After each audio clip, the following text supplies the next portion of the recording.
metrologia está presente em nosso cotidiano desde muito antes de pensarmos nela como uma ciência. Ela faz parte das nossas vidas.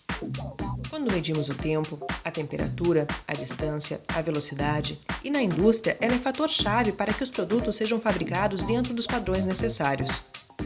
Hoje vamos falar sobre controle de instrumentos de medição. Mas você sabe exatamente o que é este controle, a quem ele interessa e qual sua importância na vida das pessoas? Quer ver alguns exemplos bem cotidianos? Imagine-se com sintomas de saúde fraca, cansado, com frio. Aparentemente, seu corpo está com temperatura acima de 36,5 graus Celsius. Alguém toca em você e percebe isso também.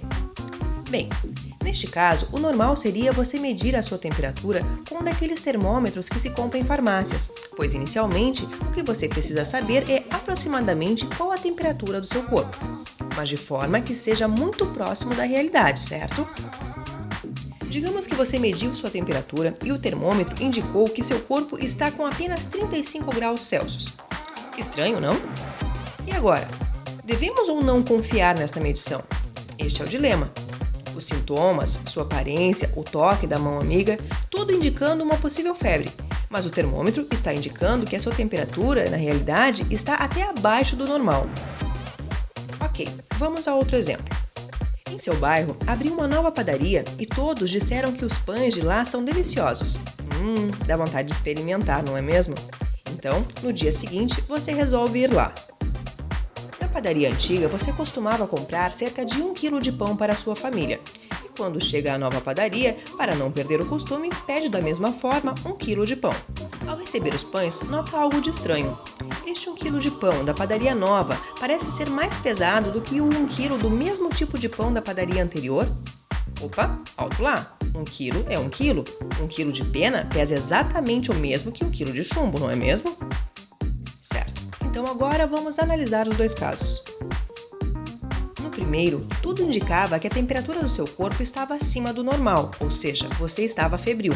Tudo menos o termômetro, que indicava justamente o contrário.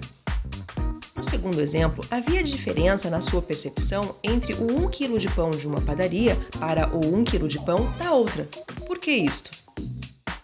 As medições metrológicas dependem de controle, que possibilita conhecer se cada instrumento está ou não medindo com algum grau de exatidão.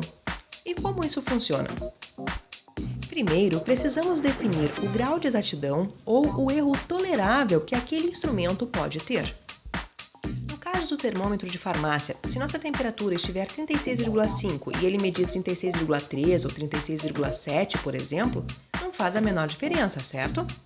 Mas se estiver 39 e o termômetro indicar 35, daí faz. E como faz? No caso da balança da padaria, 1 kg de pão ou 1,1 kg de pão são a mesma coisa para nós. No entanto, 1,5 kg de pão ou 0,5 de pão já pesam no bolso e na mesa.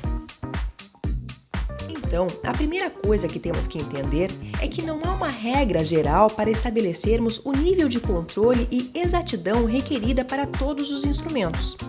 Isso dependerá do tipo de uso e do impacto que estes erros de medição podem causar. Mas certamente, sem qualquer tipo de controle, as medições de um instrumento não podem ser consideradas confiáveis. Como saber se estão medindo corretamente sem ao menos comparar seus valores frente a valores considerados padrões? Esta comparação é a tão famosa calibração, que não é ajuste, ok?